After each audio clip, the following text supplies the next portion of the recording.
Salut à tous, le journal du foot de ce jeudi 13 janvier, direction tout de suite la Coupe d'Afrique des Nations avec ce scénario hallucinant lors du match entre la Tunisie et le Mali remporté par les Maliens sur le terrain 1-0, sauf que cette rencontre a été marquée par des décisions incroyables de l'arbitre pourtant expérimenté, ce qui a provoqué un véritable tollé sur les réseaux sociaux. Il a d'abord arrêté le match à la 85e minute avant de se rendre compte de son erreur. Il a ensuite fait reprendre le match avant de l'arrêter à nouveau avant la fin du temps réglementaire, cette fois à la 89e minute, alors qu'il y aurait dû avoir plusieurs minutes de temps additionnel dans cette partie en raison des nombreux changements. Colère forcément des Tunisiens qui espéraient, pourquoi pas, revenir dans cette partie. Face au tollé, les organisateurs ont décidé de faire reprendre le match plusieurs dizaines de minutes après, mais les Tunisiens ne sont jamais revenus sur la pelouse et on peut les comprendre face à cette décision. Autre incident cette fois lors du match entre la Mauritanie et la Gambie. Les organisateurs ont voulu diffuser l'hymne de la Mauritanie mais se sont trompés 3 fois d'hymne avant de renoncer. Dans la soirée, la Côte d'Ivoire a battu la Guinée équatoriale 1-0. Les affiches de ce jeudi: Cameroun, Éthiopie et Cap-Vert, Burkina Faso. La femme de Lionel Messi en pleine déprime à Paris, selon les informations du journal El Confidencial.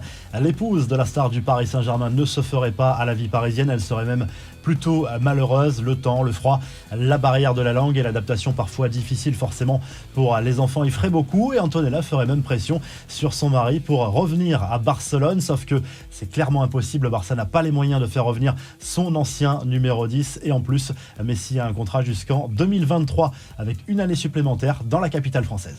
Les autres infos et rumeurs du mercato, cette fois c'est officiel, Kingsley Coman s'est engagé jusqu'en 2027 avec le Bayern de Munich, une prolongation de 4 années supplémentaires qui va lui permettre de devenir l'un des joueurs les mieux payés de Bundesliga.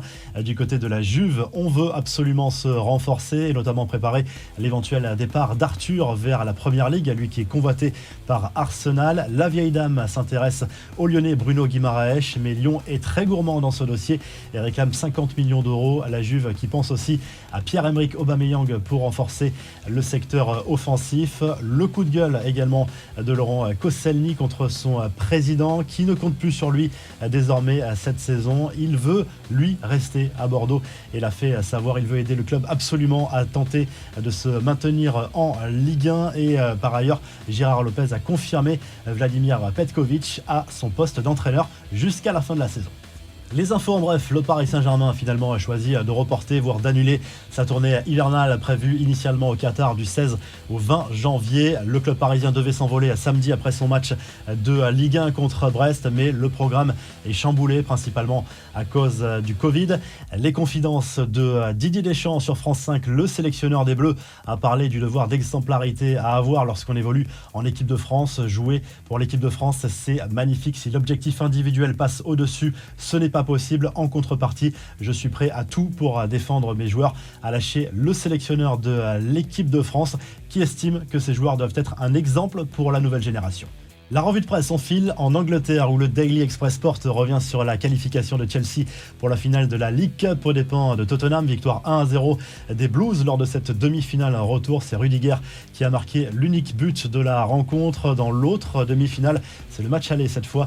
Liverpool accueille Arsenal. En Espagne, le journal Marca salue la victoire du Real Madrid contre le FC Barcelone. 3-2 après prolongation lors de la demi-finale de la Super Coupe d'Espagne disputée en Arabie Saoudite. Benzema et Vinicius ont encore marqué. Le Real qui affrontera en finale soit l'Atlético Madrid, soit l'Athletic Bilbao qui s'affrontent ce jeudi soir. Et en Italie, la Gazzetta dello Sport revient sur la victoire de l'Inter Milan contre la Juve en finale de la Super Coupe d'Italie. Un succès 2-1 arraché à la dernière seconde grâce à un but d'Alexis Sanchez. Il y a aussi 2 huitièmes de finale de Coupe d'Italie ce jeudi soir. L'AC Milan reçoit le Genoa et Naples accueille la Fiorentina. Si le journal du foot vous a plu, n'hésitez pas à liker, à vous abonner pour nous retrouver très vite pour un nouveau journal du foot.